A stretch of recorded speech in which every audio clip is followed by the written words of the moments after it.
ادھر ادھر اس طرف اس طرف. بسم اللہ الرحمن الرحیم. ایاک نعبد و ایاک نستعین.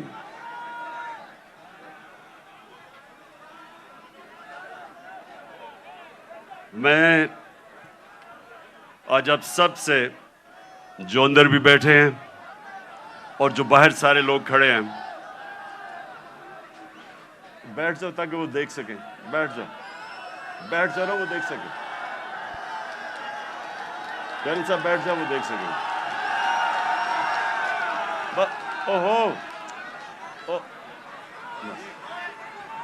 تھوڑا پیچھے. اچھا جی، بسم اللہ الرحمن الرحیم.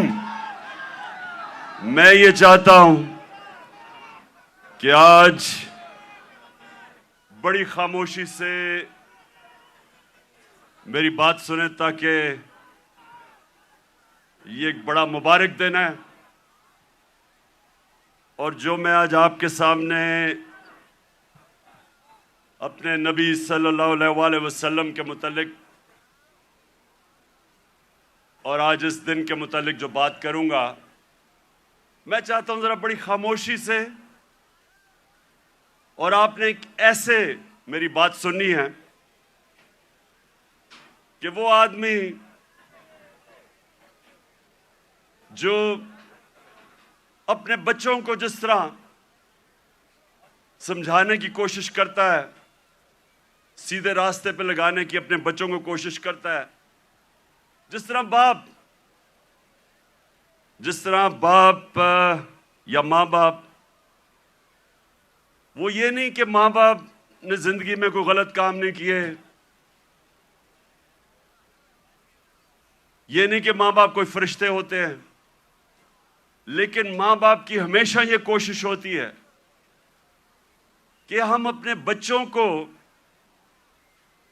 اپنی غلطیوں سے سیکھ کے ہم بچوں کو وہ سکھائیں تاکہ وہ غلطیاں نہ کریں جو ہم نے زندگی میں کی تھی. تو میری کوشش یہ ہے کہ آج اپنی زندگی، جو میں نے 70 سال کی زندگی گزاری ہے، اس سے میں آپ کو، اپنی قوم کو، جس طرح میں اپنے بچوں کو بتاتا ہوں کہ میں نے زندگی سے کیا سبق سیکھے اور میری زندگی سیرت نبی سے بدلی کیسے. میں کوئی اسلام کا اسکالر نہیں ہوں، میں اپنے آپ کو کوئی عالم نہیں سمجھتا، میں اپنے آپ کو ایک طالب علم سمجھتا ہوں جو ہر روز سیکھنے کی کوشش کرتا ہے. لیکن اللہ کا شکر ہے کہ عاشق رسول ہونے کے لیے آپ کو کوئی ڈگری نہیں چاہیے. ہمارے دل میں اگر اس کی اللہ محبت ڈال دیتا ہے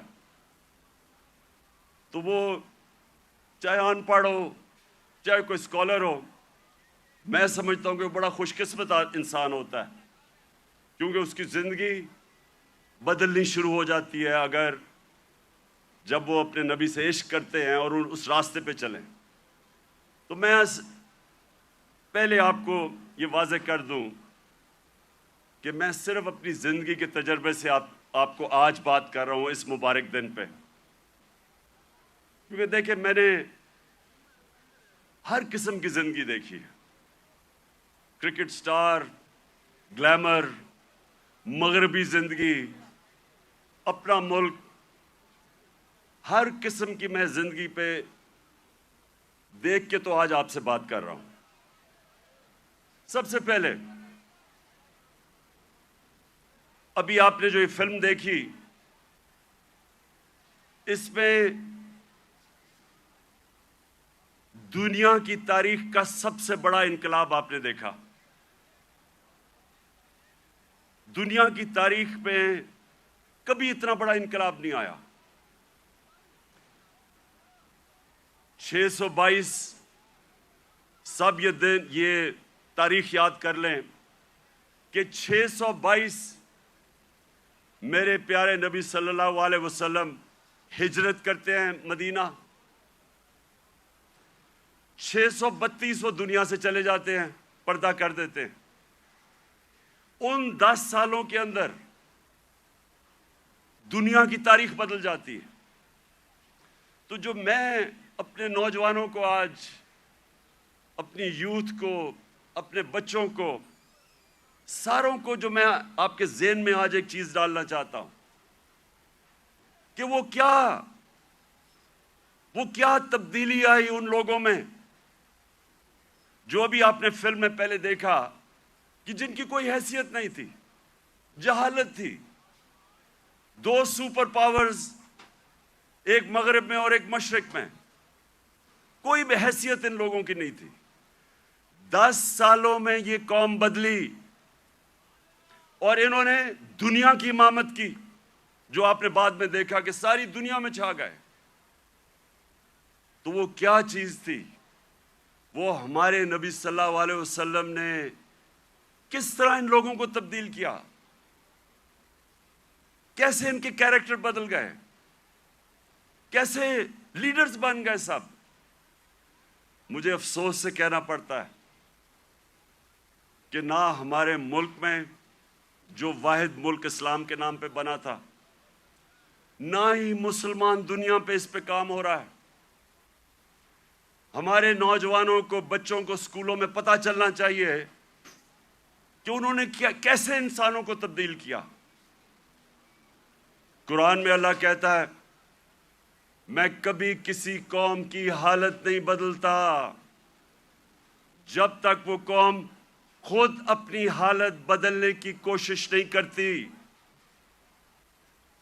وہ قوم کی حالت بدل گئی کیونکہ لوگوں نے اپنے آپ کو بدل لیا اور لیڈرز بن گئے۔ تو میں آج کوشش کروں گا کہ آپ کو میں پھر سے کہہ رہا ہوں، میں اسکالر نہیں ہوں، میں نے اپنی زندگی کے تجربے سے، جو میں نے مغرب کا پورا میں سسٹم اندر سے دیکھا ہوا ہے، تعلیم میں نے باہر لی، اس کے بعد ساری دنیا پھرا کرکٹ کی وجہ سے، پھر سیاست، پھر اپنا معاشرہ اندر سے دیکھا۔ تو میں اب آپ کو اپنے طور پہ بتاؤں گا کہ میرے نبی صلی اللہ علیہ وسلم نے کیسے چینج کیا ان کو۔ وہ لوگ پھر سے، جن کی کوئی حیثیت نہیں تھی، انہوں نے دنیا کی لیڈرشپ سنبھال لی۔ اور آج میں سمجھتا ہوں کہ ہمارا پاکستان ادھر ہی کھڑا ہے۔ وہ جو نا آپ نے پہلے حالات دیکھے تھے جہالت کے، ہم اس کے بڑے قریب کھڑے ہیں۔ اور ہم نے کیسے بدلنا ہے اپنے آپ کو؟ اگر ہم نے دنیا میں عزت سے رہنا ہے، اور اگر جو بہت بڑی خواب تھی پاکستان کی، علامہ اقبال، جو ان کی شاعری سے انہوں نے غلام ہندوستان کے مسلمانوں کو جگانے کی کوشش کی، اور ان کی شاعری کی قرآن کے اندر، ساری شاعری قرآن کے اندر ہے اور نبی صلی اللہ علیہ وسلم کی سنت کے اوپر ہے۔ اس کے اوپر انہوں نے جگانے کی کوشش کی ہندوستان کے مسلمانوں کو۔ اور وہ خواب کیا تھی کہ ہم ایک ایسا ملک بنائیں گے جو دنیا میں مثال بنے گا کہ حقیقی طور پہ اسلام کیا ہے۔ اور ان کی ساری نظر تھی وہ مدینہ کی ریاست، جدھر ایک مثال بنی تھی دنیا میں، جو ماڈل نے پھر اس کے بعد ساری دنیا پہ وہ پھیل گئے۔ 1000 سال تک مسلمان دنیا کی سپریم پاور رہے تھے۔ تو وہ میں پھر بھی میں پوری عاجزی سے کہتا ہوں کہ میں کوئی اسکالر نہیں ہوں، میں صرف اپنے تجربے سے اب بات کروں گا۔ دیکھیں، سب سے پہلے کیا ہوا، انہوں نے کیسے انسانوں کے کیریکٹر بدلے۔ انہوں نے کیا انہوں نے سب سے پہلے انسانوں کو آزاد کیا، ذہنی طور پہ آزاد کیا، اندرونی طور پہ آزاد کیا، کیونکہ آزاد ذہن ہی بڑے کام کرتے ہیں۔ غلام ذہن کبھی کوئی چیز ایجاد نہیں کرتے۔ انوویشنز، انوینشنز، نئی ایجاد جو چیزیں ہوتی ہیں وہ آزاد مائنڈ کرتے ہیں، غلام نہیں کر سکتا۔ ایک غلام اچھا غلام ہی بنتا ہے، کاپی کرتا ہے۔ آزاد ذہن بڑے کام کرتا ہے، اور اس کی وجہ کئی 100 سال تک سارے دنیا کے ٹاپ سائنٹسٹ مسلمان تھے، اور وہ اس کی بنیاد رکھی گئی مدینہ میں۔ تو سب سے پہلے انہوں نے کیا کیا؟ میری زندگی میں جو سب سے بڑی رکاوٹ ایک انسان کی پرواز میں ہے وہ ہے خوف۔ اور میں بار بار یہ اپنی قوم کو بتاتا رہتا ہوں کہ جو خوف کا بت ہے اس کا توڑنا بڑا ضروری ہے۔ تو میرے نبی صلی اللہ علیہ وسلم تو جو قرآن تھی وہ چلتے پھرتے قرآن تھے۔ تو قرآن کے اندر جو واضح طور پہ لکھا ہوا ہے کہ جو لوگ ایمان لے آئے اللہ ان کے خوف دور کر دیتا ہے۔ خوف کا سب سے بڑا خوف موت کا۔ اللہ نے کہا زندگی موت میرے ہاتھ میں ہے۔ لوگ ابھی بھی ڈرتے ہیں موت سے، جب پتہ ہے کہ اللہ نے فیصلہ کیا ہوا ہے کہ جب میں چاہوں گا تو اس سے پہلے نہیں جاؤ گے۔ عزت ذلت اللہ کے ہاتھ میں۔ لوگ ڈرتے ہیں کہ ہم ذلیل ہو جائیں گے۔ میں جب سے سیاست شروع کی لوگ مجھے کہتے تھے جی سیاست بہت بری چیز ہے، آپ کو ذلیل کر دیں گے وہ۔ اور پھر رسک، لوگ اپنی نوکریاں نہیں چھوڑتے، غلط کام کرتے ہیں، غلط آرڈر لیتے ہیں، صرف اس لیے کہ جی میری نوکری نہ چلی جائے، میرا رسک نہ چلا جائے۔ اللہ نے کہا وہ میرے ہاتھ میں ہے۔ یہ بڑا امپورٹنٹ ہے آپ کے لیے سمجھنا کہ وہ کیسے چینج آئے مدینہ کے لوگوں۔ وہ آزاد ہو گئے، ان کی پرواز اوپر جانی شروع ہو گئی۔ میں اپنی زندگی سے آپ کو بتاؤں، جیسے جیسے اللہ نے، اور جو اس کا سب سے بڑا تحفہ ہے ایمان کا، جیسے جیسے میں نے نبی صلی اللہ علیہ وسلم کی زندگی کو پڑھنا شروع کیا، سیرت نبی کو سمجھنا شروع کیا، تو یہ آہستہ آہستہ میرے بت ٹوٹتے گئے۔ یہ نہیں کہ میرے میں بھی خوف نہیں تھا، میرے میں بھی خوف تھا۔ مجھے بھی یہ ہوتا تھا کہ جی لوگ مذاق اڑائیں گے، لوگ ہنسیں گے آپ کے اوپر۔ مجھے بھی میں تو بلکہ زیادہ، مجھے بچپن میں بہت ہی شرم آتا تھا، تقریر ہی نہیں ہوتی تھی لوگوں کے سامنے۔ تو مجھے ہمیشہ خوف ہوتا تھا کہ اچھا جی لوگ مذاق اڑائیں گے۔ جیسے جیسے ایمان آتا گیا، میں نے نبی کی سیرت سمجھتا گیا، آہستہ آہستہ یہ بت ٹوٹتے گئے۔ پہلا بت جو میرا ٹوٹا وہ یہ کہ یہ جی آپ ذلیل ہو جائیں گے، آپ کو اگر پولیٹکس میں آئیں گے آپ ذلیل ہو جائیں گے۔ یہ جو بت ہے یہ میں آپ سب کو آج بتا رہا ہوں، یہ اس لیے کہ ہماری ایمان کمزور ہوتا ہے۔ آج جتنا مجھے، جب سے میں سیاست میں آیا ہوں، جتنا مجھے برا بھلا کہا گیا، اگر مجھے ذلت کا ڈر ہوتا تو میں بڑی پہلے چھوڑ کے چلا گیا ہوتا۔ جس طرح کہ میرے اوپر ذاتی اٹیکس، ہر قسم کے میرے اوپر، جس طرح کی انہوں نے گندگی میرے اوپر پھینکی ہے 20 سالوں میں، 26 سالوں میں، کسی اور سیاستدان پہ نہیں پھینکی۔ فیملی کو نہیں چھوڑا، گھر کی خواتین، کسی کو نہیں چھوڑا انہوں نے۔ لیکن کیا یہ اب آپ کے سامنے ہے، میں اپنی ساری قوم کے سامنے کہہ رہا ہوں، کیا مجھے انہوں نے ذلیل کرنے میں کامیاب ہو گئے؟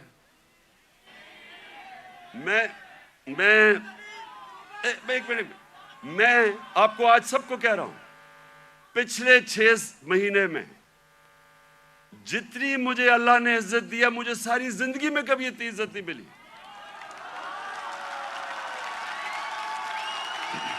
تو اس کا تو میں آپ کے سامنے ہوں، سنیں غور سے سنیں۔ یہ جلسہ نہیں ہے، یہ غور سے سنیں، کیونکہ میں نے آج آپ کو اپنی زندگی سے سمجھا رہا ہوں کہ اگر انسان کے ہاتھ میں ذلت ہوتی تو آج میں بڑا ذلیل ہو چکا ہوتا۔ میڈیا یہ کنٹرول کرتے ہیں، میڈیا کو پیسے یہ دیتے ہیں، لفافے دیتے ہیں، مجھے تو ذلیل ہو جانا چاہیے تھا۔ میں اس لیے اپنی قوم کو کہہ رہا ہوں کہ کبھی اپنے یہ جو بت ہے کہ جی مجھے کوئی ذلیل کر دے گا، یہ یاد رکھے اللہ نے اپنے ہاتھ میں رکھی ہوئی ہے عزت اور ذلت۔ دوسری چیز موت کا ڈر۔ سب کی طرح مجھے بھی موت کا ڈر تھا۔ میں جب پالیٹکس میں آیا اس سے پہلے میں نے اس خوف کے اوپر قابو پایا، کیونکہ میرا ایمان جیسے جیسے مضبوط ہوتا گیا میرا یہ خوف جاتا گیا، اور میں جب اس نتیجے پہ آیا کہ جب اللہ کا فیصلہ ہوگا اس سے پہلے مجھے کوئی نہیں لے جا سکتا، تب میں سیاست میں آیا۔ میں کینسر ہاسپٹل میں 5 سال میرا آفس تھا، میں نے جب کینسر ہاسپٹل بنایا 5 سال میرا آفس تھا وہاں۔ اپنے سامنے میں نے دیکھا 3 میرے دوست وہاں آئے اچھے بھلے چیک اپ کروانے کے لیے، اور 6 مہینے میں تینوں چلے گئے۔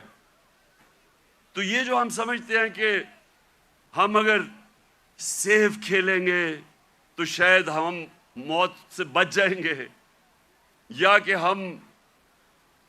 ہم اگر اپنے ایمان کے مطابق چلیں گے تو شاید جلدی موت آ جائے، یہ غلط فہمی میں نکال دیں اپنے ذہن سے۔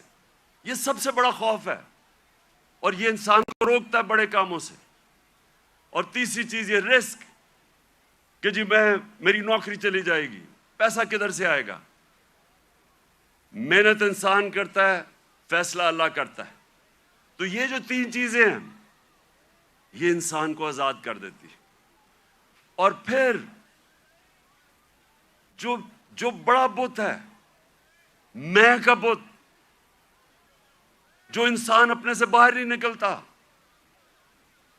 جو سب سے بڑی جہاد ہے، جہاد اکبر، اپنی نفس کے خلاف، اپنی میں کو کنٹرول کرنے کے لیے، یہ بہت بڑا بت ہے۔ اپنی ذات کے لیے، اپنے آپ کے لیے انسان سمجھتا نہیں ہے کہ اس کو اللہ نے کتنا بڑا مقام رکھا ہے۔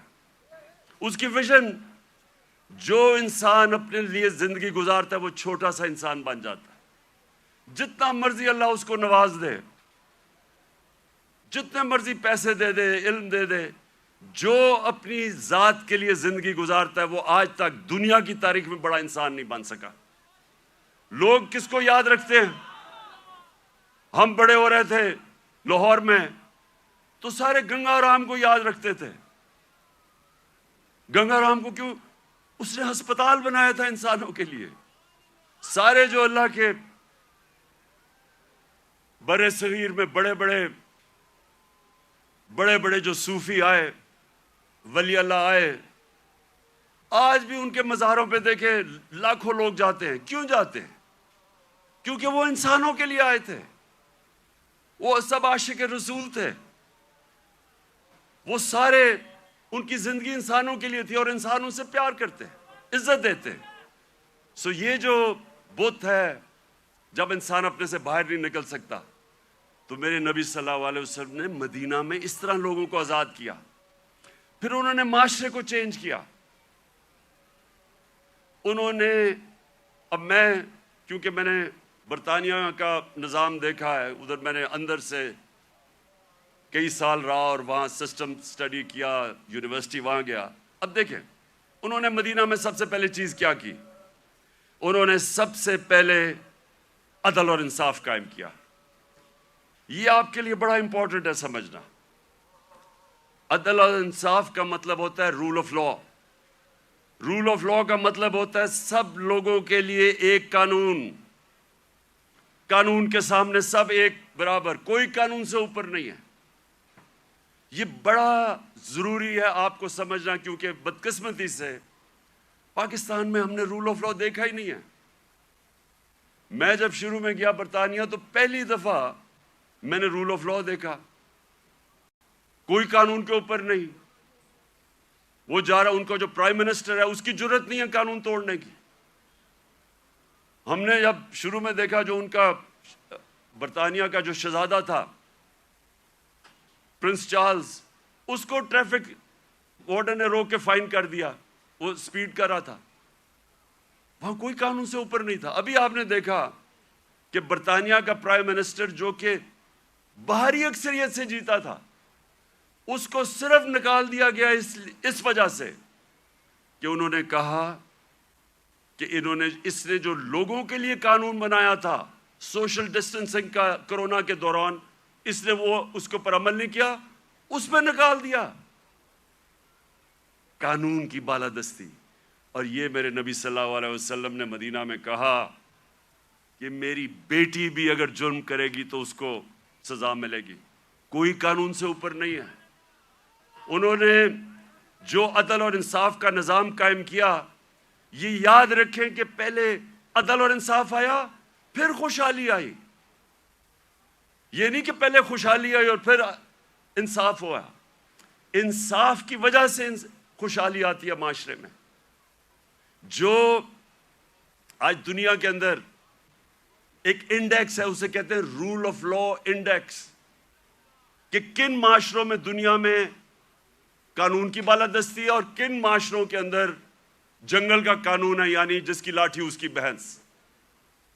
آپ کو حیرت ہوگی سن کے کہ جس ملک میں سب سے زیادہ قانون کی حکمرانی ہے، یعنی انصاف ہے، جو مدینہ کی ریاست میں قائم کیا گیا، وہ ہے سوئٹزرلینڈ.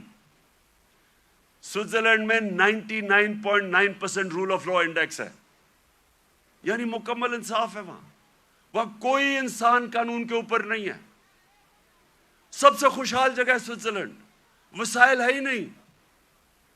اور سب سے کم رول آف لا انڈیکس پہ کون ہے؟ نائجیریا، 7%. وہ ہے تقریباً 100%، وہ ہے 7%. نائجیریا سب سے زیادہ افریقہ میں تیل نائجیریا میں ہے. اسے تو بڑا امیر ہونا چاہیے وسائل کے حیثیت سے. سوئٹزرلینڈ میں تو سوائے گائے اور پہاڑوں کے ہے ہی کچھ نہیں. وہ سب سے خوشحال ہے. اور نائجیریا میں سب سے زیادہ غربت ہے، کیونکہ قانون ہی نہیں ہے، انصاف ہی نہیں ہے. وہاں بھی اوپر تکڑے لوگ بیٹھے ہوئے ہیں جو کہتے ہیں ہم قانون کے اوپر ہیں. قانون صرف کمیوں کے لیے ہے. ادھر بھی کوئی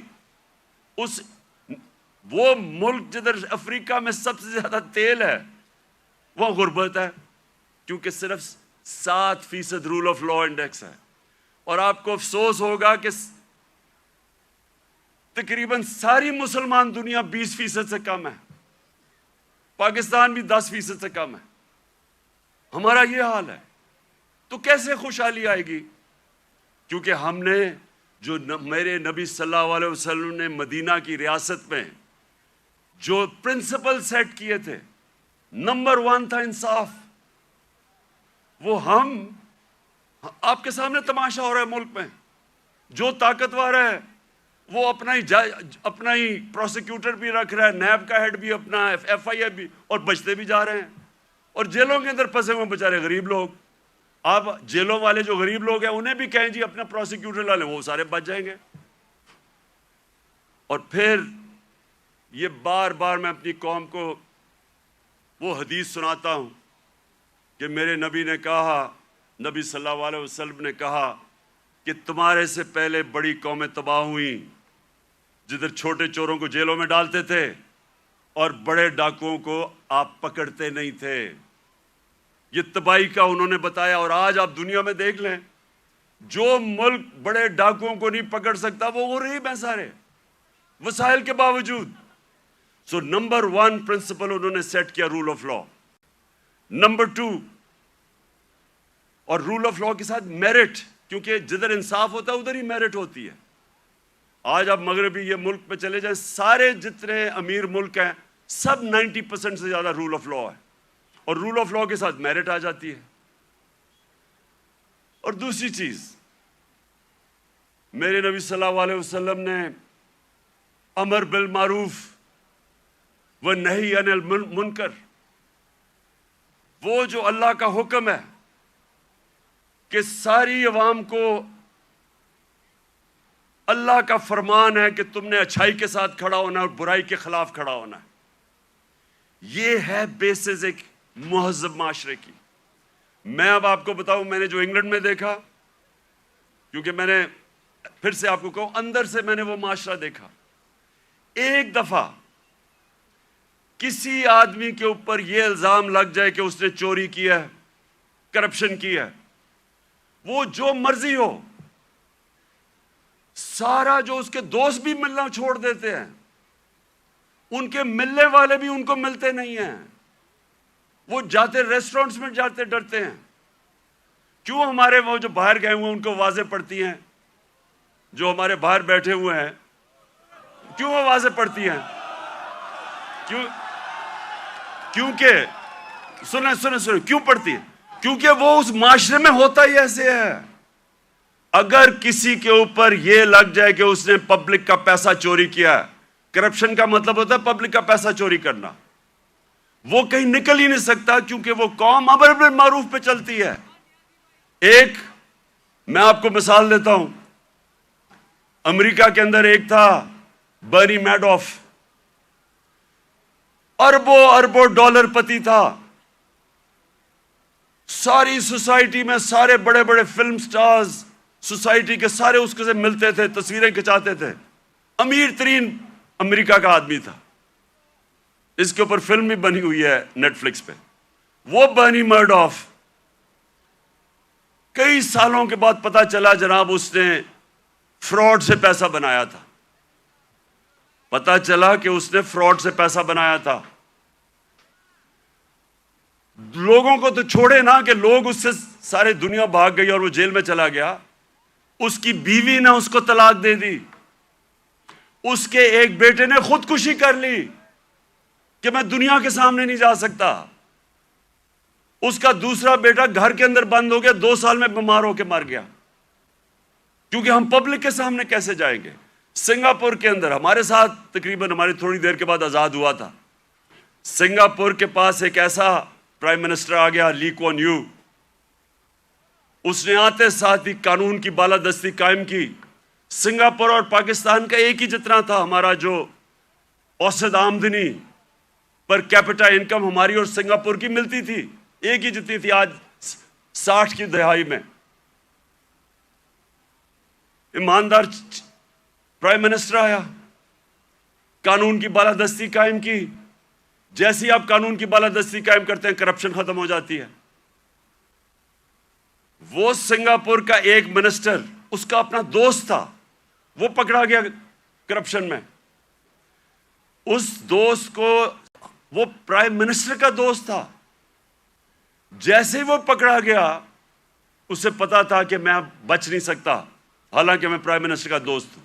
اس نے خودکشی کر لی کہ اب میں معاشرے میں کیسے جاؤں گا، کیونکہ معاشرے میں امر بالمعروف ہے. عوام کھڑی ہو جاتی ہے اچھائی کے ساتھ. وہی سنگاپور.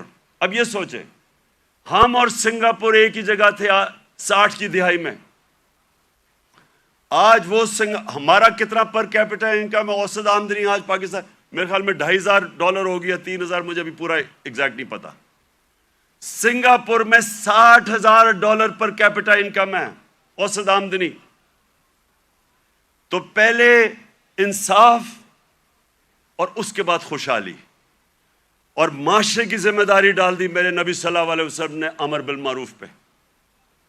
تیسری چیز، انہوں نے اپنے معاشرے کے اندر مدینہ کی ریاست میں کیا کیا؟ تعلیم کی ایمرجنسی لگا دی.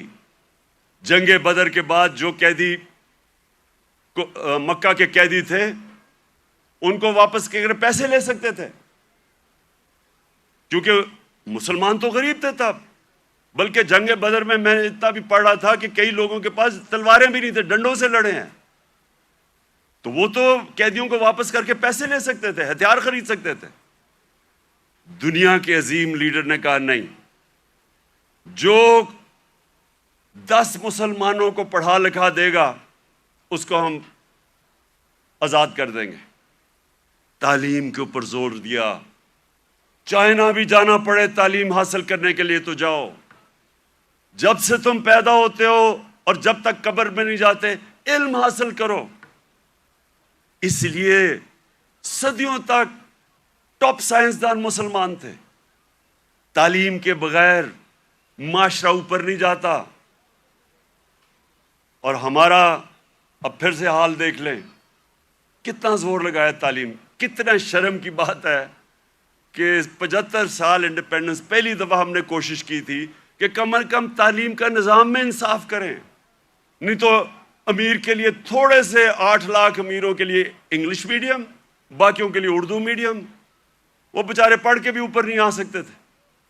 ایک تعلیمی نظام جو غریب کو غریب کرتا تھا، جو ملک میں ناانصافی پھیلاتا تھا، وہ ہم نے کوشش کی.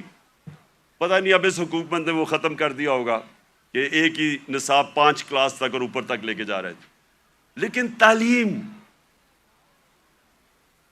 یہ تیسری چیز میرے نبی صلی اللہ علیہ وسلم نے مدینہ میں کہا، تعلیم کے اوپر انہوں نے زور دیا، جس کی وجہ سے مسلمان اوپر گیا. اور پھر فلاحی ریاست، انسانیت کا نظام. دنیا کی تاریخ میں پہلی دفعہ انہوں نے ایک فلاحی ریاست بنائی. اور یقین کریں مجھے پتہ ہی نہیں تھا فلاحی ریاست کیا ہوتی ہے جب تک میں برطانیہ نہیں گیا. میں جب پہلی دفعہ برطانیہ گیا، میں نے پہلی دفعہ فلاحی ریاست دیکھی، کسی مسلمان ملک میں نہیں دیکھی. جو انہوں نے مدینہ کی ریاست میں پہلی دفعہ انسانیت کا نظام لے کے آئے تھے کہ کوئی کمزور آدمی، اس کی ریاست نے ذمہ داری لی تھی. غریبوں کی، آپ حیران ہوں گے کہ جو پینشنز تھیں، بوڑھوں کی بھی ذمہ داری پہلی دفعہ دنیا کی تاریخ میں مدینہ کی ریاست نے لی تھی. یتیموں کی، معذوروں کی، بیواؤں کی. ایسا نظام کبھی پہلے نہیں آیا تھا. تو اسٹیٹ نے انسانیت کا نظام لے کے آیا. اور مجھے افسوس سے کہنا پڑتا ہے کہ آج آپ یورپ چلے جائیں، میں نے اسکینڈینیویا جو بہترین، میں سمجھتا ہوں کہ اس نظام کے قریب مدینہ کے ریاض جو میں نے دیکھا ہے وہ ڈنمارک، سویڈن، ناروے. آپ وہاں دیکھیں، آپ اپنے پاکستانی رہتے ہیں وہاں، ان سے پوچھے تو صحیح کہ انسانیت کیا ہوتی ہے. میں بار بار کہتا ہوں وہ اپنے جانوروں کا ہمارے سے بہتر دھیان رکھتے ہیں. وہ حضرت عمر کا قول تھا کہ اگر کتا بھی بھوکا مرے میری ریاست میں تو میں ذمہ دار ہوں. آج ادھر آپ دیکھ لیں، ان کا RSPC ہے. کتے آپ کو سڑکوں پہ نہیں نظر آئیں گے، وہ ان کو ہومز دیتے ہیں، ان کو کھلاتے ہیں پلاتے ہیں. یعنی وہ جو ہم نے دنیا میں شروع کیا تھا، جو میرے نبی صلی اللہ علیہ وسلم نے انسانیت کا نظام دنیا میں شروع کیا تھا، وہ آج ان ملکوں میں مل رہے ہیں جو مسلمان نہیں ہیں. اور یہ یاد رکھیں، یہ کبھی نہیں ہمیں بھولنا چاہیے کہ اللہ نے خطاب میرے نبی صلی اللہ علیہ وسلم کو رحمت للعالمین کہا تھا. سب انسانوں کے لیے رحمت بن کے آئے تھے، جس طرح میرا رب العالمین ہے. اس کا کیا مطلب ہے؟ سب سے پہلے تو جو میثاق مدینہ تھا، انسانوں کو اکٹھا کیا گیا. جو میثاق مدینہ چارٹر، مدینہ کا جو چارٹر تھا، جو پہلی کانسٹیٹیوشن تھی، بلکہ دنیا میں کہتے ہیں کہ دنیا میں پہلی کانسٹیٹیوشن تھی، اس میں انسانوں کو اکٹھا کیا گیا. وہاں عیسائی تھے، وہاں مسیح برادری تھی، وہاں یہودی تھے، ان سب کو اکٹھا کیا گیا. انسانوں کو تقسیم نہیں کیا گیا، اکٹھا کیا گیا. تو یہ لیڈر کی نشانی ہوتی ہے کہ لوگوں کو، انسانوں کو اکٹھا کرتا ہے، تقسیم نہیں کرتا. لیکن اس کا ایک اور بھی مطلب ہے کہ جو بھی معاشرہ میرے نبی صلی اللہ علیہ وسلم کے احکامات پہ چلے گا، جو بھی ان کی سیرت پہ چلے گا، وہ مسلمان ہیں یا نہیں ہیں، اللہ کی ان کی برکت آ جائے گی ان کے اوپر، کیونکہ وہ رحمت للعالمین تھے. اگر صرف ان کی سیرت پہ چل کے مسلمانوں کو ہی فائدہ ہونا تھا تو اللہ ان کو رحمت للعالمین نہ کہتے، رحمت المسلمون ہوتے وہ. تو اس لیے آج اگر آپ دیکھتے ہیں ملکوں کی خوشحالی، آپ دیکھیں کہ کتنی طور پہ وہ میرے نبی صلی اللہ علیہ وسلم کی سیرت پہ چل رہے ہیں. آپ کو حیران ہوں گے کہ جب ہم نے بھی شروع میں پڑھا، ہم بھی حیران ہوئے. میں نے بہت پہلے پڑھا، محمد عبدو بڑا اسکالر تھے، بہت بڑے عالم تھے اسلام کے. وہ جب پہلی دفعہ یورپ کوئی 125 سال پہلے گئے اور مصر سے گئے، تو جب وہ مصر واپس آئے، انہوں نے کیا کہا؟ انہوں نے کہا میں یورپ گیا تھا، وہاں مسلمان تو نہیں نظر آئے، لیکن بڑا اسلام نظر آیا. اور جب واپس مصر آئے تو کہتے مسلمان تو بہت ہیں، اسلام بہت کم نظر آ رہا ہے. تو ہم پاکستانی جدھر آج کھڑے ہیں، ہمارے پاس ایک راستہ ہے. اور میں اس لیے آج میں چاہتا ہوں کہ اس مبارک دن ہم عشق کرتے اپنے نبی صلی اللہ علیہ وسلم سے، لیکن ہم انہوں نے جو ان کی سیرت پہ عمل نہیں کرتے، اور اس کی وجہ سے ہمارے حالات اچھے نہیں ہیں۔ اور میرا یہ ایمان ہے کہ جب تک ہم وہ جو انہوں نے راستہ بتایا اس پہ نہیں چلیں گے، ہمیں عزت نہیں ملنے لگی۔ پرائم منسٹر باہر جاتا ہے اور بھیک مانگ رہا ہوتا ہے، جی مجھے پیسے دے دو نہیں تو ہمارا ملک تباہ ہو جائے گا۔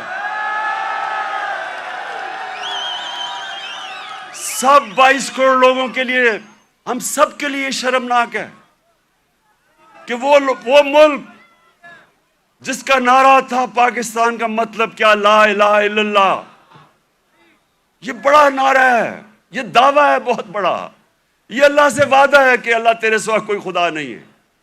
وہ آج ایسے پھر رہا ہے دنیا میں، کوئی آتا ہے گورے رنگ کا، کوئی باہر سے آ جاتا ہے، سارے گر جاتے ہیں اس کے سامنے۔ نہ عزت ہے، نہ آزادی ہے۔ جو حکم ملتا ہے کہ اچھا جی روس سے تیل نہیں لینا، ہم نہیں لیتے کیونکہ حکم آیا باہر سے۔ تو میرے پاکستانیوں، ہمیں آج اس مبارک دن پہ اپنے ریفلیکٹ کرنا ہے، غور اور فکر کرنا ہے کہ ہم نے کیسے اس قوم کو اس قوم ادھر پہنچانا ہے جس کے لیے یہ ملک بنا تھا۔ یہ ملک اس لیے نہیں بنا تھا کہ تھوڑے سے لوگ، 1% لوگ امیر ہو جائیں اور پیسے بنائیں اور قانون کے اوپر چلے جائیں اور باقی لوگ ان کی غلامی کریں، اس لیے نہیں ملک بنا تھا۔ ملک بنا تھا، ایک بڑا خواب تھا کہ ہم ان پرنسپلز پہ چلیں گے، اور دنیا کی تاریخ شاہد ہے کہ وہ 10 سالوں کے اندر، 10 سال، زیادہ دیر نہیں، 10 سالوں کے اندر وہ قوم کھڑی ہو گئی تھی۔ پہلے 4-5 سال تو مشکل سے، پہلے 4-5 سال تو امہ سروائیو کر رہی تھی بڑی مشکلوں سے، کبھی جنگ احد، پھر جنگ خندق، بڑی مشکلوں سے امہ نے اپنے آپ کو بچایا، قربانیاں دے کے اپنے آپ کو بچایا۔ اس کے بعد وہ پھر ان کا عروج شروع ہوا۔ قومیں قربانیاں دے کے بنتی ہیں، قومیں بھیک مانگ کے اور قرضے دے کے اور دوسروں کے سامنے ذلیل ہو کے نہیں قومیں بنتی۔ قومیں بنتی ہیں جب، جس طرح دنیا کے عظیم لیڈر نے اپنی مثال دی کہ جب جنگ خندق کے اندر مشکل وقت تھا، کھانا پینا نہیں تھا کیونکہ وہ چاروں طرف مکہ کے وہ کفار نے گھیرا ہوا تھا ان کو، تو لوگوں کو کہا پیٹ ایک پتھر باندھو پیٹ پہ، اپنے پیٹ پہ 2 پتھر باندھے ہوئے تھے۔ لیڈر نے قربانی دے کے اپنی قوم کو کھڑا کیا تھا۔ اور یہ وہ قوم اللہ نے جس کو ہر قسم کی نعمتیں بخشی ہیں، ہمیں 12 موسم، ہر قسم کی، یہاں آپ کو اندازہ ہی نہیں ہے۔ میں تو 3.5 سال میں اقتدار میں پتہ چلا کہ اللہ نے کیا دیا ہے۔ لیکن ہمیں کیریکٹر چاہیے، ایک کیریکٹر چاہیے ایک بڑی قوم بننے کے لیے، جو ہمارے نبی صلی اللہ علیہ وسلم نے ان کو آزاد کیا تھا، ان کا کیریکٹر اٹھایا تھا۔ ایسا کیریکٹر تھا کہ انڈونیشیا اور ملیشیا کے اندر کوئی مسلمان فوج نہیں گئی، صرف مسلمان تاجروں کی وجہ سے، ان کے کیریکٹر کو دیکھ کے لوگ مسلمان ہو گئے۔ حضرت معین الدین چشتی جب راجپوتانہ میں آئے تو وہاں تو کوئی مسلمان ہی نہیں تھا، راجپوتانہ میں تو کوئی مسلمان نہیں تھا۔ جب وہ گئے تو لاکھوں لوگ ان کے جنازے پہ آئے۔ کیریکٹر سے انہوں نے بدلا۔ جو ساری جو 10 سال تھے، 622 اور 632، ٹوٹل لوگ کہتے ہیں جی تلوار سے اسلام پھیلا۔ جو ٹوٹل جو مسلمان اور جن کا مقابلہ تھا مخالف، جو ٹوٹل لوگ جنگوں میں مرے تھے وہ 1200-1300 تھے۔ 1200-1300 10 سال میں لوگ جنگوں میں مرے تھے۔ فکری انقلاب تھا، ذہن بدل گئے تھے، اور ذہنوں نے انسان کو بڑا انسان بنایا تھا، آزاد ذہنوں نے۔ تو آج میں اس لیے یہ بڑا مبارک دن ہے کہ ہم سب کو آج اپنے ملک کو اٹھانے کے لیے اپنا کیریکٹر غور کرنا چاہیے کہ ہم اپنے آپ کو کیسے بدل سکتے ہیں۔ نبی کی سیرت پہ چلیں۔ میں نے رحمت اللہ عالمین اتھارٹی بنائی، مقصد اس کا کیا تھا کہ ہمارے بچوں کو سیرت نبی سے ان کا کیریکٹر مضبوط کریں۔ یونیورسٹی کالجز کے اندر ڈیبیٹس ہوں، سارے ڈسکس کریں، ہمارے انٹلیکچ ہماری جو اسکالرز ہیں وہ ڈسکس کریں کہ اللہ نے کیوں ہمیں حکم دیا ہوا ہے کہ نبی کی سنت پہ چلو ہماری بہتری کے لیے، اور وہ کیا انہوں نے قدم کیا کرے، کیسے چینجز کیے۔ ایک ایسے اتنی دنیا میں اتنے تھوڑے وقت، دنیا کی تاریخ میں اتنے تھوڑے وقت کبھی اتنے گریٹ لوگ نہیں آئے۔ ہر انسان کوئی نہ کچھ بن گیا۔ اگر یہ مغرب میں ہوتے آج یہ فینومینا، تو ایک کے اوپر کتابیں لکھی جا رہی ہوتی، حضرت خالد بن ولید پہ کتابیں لکھی جا رہی ہوتی، ان کے اوپر ریسرچ ہوتی کہ وہ کیا تھا، کبھی وہ جنگ ہی نہیں ہارے، اور ہر کوئی جنرل بن گیا۔ حضرت بلال 2 کیمپینز میں وہ لیڈ کر کے گئے، ایک غلام ایک جنرل بن گیا۔ اس کے اوپر کبھی کام نہیں کیا، ہمارے اسکالرز نے نہیں کام کیا۔ رحمت اللہ عالمین اتھارٹی کا مطلب ہی یہ تھا کہ اسکالرشپ آئے اور وہ کام کرے اس پہ، تاکہ اپنے یوتھ کو تو بتائے، کیونکہ اگر آپ نہیں بتائیں گے ان کے اوپر تو مغربی کلچر کی جلغار ہوئی ہے۔ موبائل فون سے بچوں کو وہ مٹیریل مل رہا ہے جو انسانی تاریخ میں نہیں بچے اب کو ملا۔ تو جب تک آپ ان کو سیرت نبی سے ان کو مضبوط نہیں کریں گے، وہ کیسے، یہ جو اتنا آنسلاٹ ہے ایک وہ کلچر کا جو بالکل مختلف ہے ہمارے دین سے، ہماری تاریخ سے، ہمارے کلچر سے، وہ کیسے مقابلہ کریں گے ان کو جب تک ان کو آپ مضبوط نہیں کریں گے۔ وہاں تو جو کلچر آ رہا ہے ٹیلی فون سے، میں ابھی آپ کو بتا دیتا ہوں، وہ یہ کہہ رہا ہے کیونکہ ٹیکنالوجیکلی وہ اتنے آگے نکل گئے ہیں، اس کا مطلب ہر چیز میں وہ آگے ہیں، اس کا مطلب ہمارا دین بھی آؤٹ ڈیٹ ہو چکا ہے، ہمارا کلچر بھی آؤٹ ڈیٹ ہو چکا ہے۔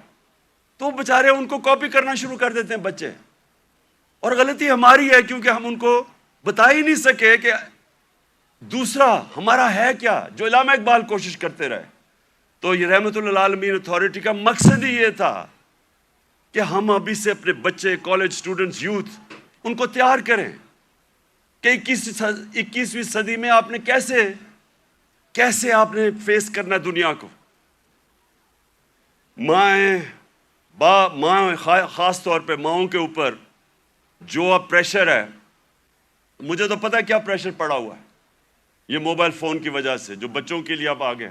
تو اس لیے میں آج اس دن پہ اپنی ساری یوتھ کو کہتا ہوں کہ اگر ابھی تک ہمارے ایجوکیشن سسٹم آپ کو تعلیم نہیں دے سکا جو آپ کو ملنی چاہیے، اور انشاءاللہ ہم جب بھی واپس آئیں گے اور اللہ نے جب کیا تو رحمت اللہ عالمین اتھارٹی کو ریوائیو کریں گے، اسکالرشپ ریوائیو کریں گے، بچوں کو تیار کریں گے۔ اور میں یہ چاہتا ہوں، دیکھیں آخری بات میری جو آخری بات ہے وہ یہ سن لیں، یہ تو اللہ کا سب سے بڑا تحفہ ہے کہ وہ کسی کو ایمان دیتا ہے یا نہیں دیتا۔ کوئی کسی کو زبردستی دین میں نہیں لا سکتا، لیکن ہمارا فرض یہ ہے کہ کم از کم ہم اپنی یوتھ اور بچوں کو ان کی فاؤنڈیشن تو بنا دیں، ان کی بنیاد تو رکھ دیں، ان کو بتا تو دیں کہ آپ کا دین، اور خاص طور پہ شروع ہمیشہ سیرت نبی سے کریں، اس کے بعد قرآن کی تعلیم دیں۔ سیرت نبی ایک ایسی چیز ہے جو میں اپنے آپ سے کہہ رہا ہوں کہ میری تو پہلے مجھے نبی کی سیرت میں نے پڑھی اور سمجھی، ان کی تاریخ، ان کی زندگی، پھر مجھے قرآن کی سمجھ آئی۔ اس سے پہلے مجھے قرآن کی سمجھ ہی نہیں آتی تھی۔ تو جب تک مجھے سیرت نہیں پڑھی پھر مجھے سمجھ آنی شروع ہوئی۔ تو دونوں پڑھانی چاہیے، لیکن ابھی سے ہی ہمیں میں اپنے یوتھ کو اب کہتا ہوں کہ کتابیں پڑھیں، نبی صلی اللہ علیہ وسلم کی زندگی پڑھیں، سمجھیں کہ وہ دنیا میں کیا ہوا تھا. کبھی ایس دنیا کی تاریخ میں ایسا فنومنا نہیں آیا. اور اس کے بعد جو پھر اللہ آپ کو ہدایت کرتا ہے, نہیں وہ آپ کی قسمت ہے, لیکن کم از کم اس سے آپ تیار ہو جائیں گے دنیا 21ویں صدی کا مقابلہ کرنے کے لیے. بہت بہت شکریہ.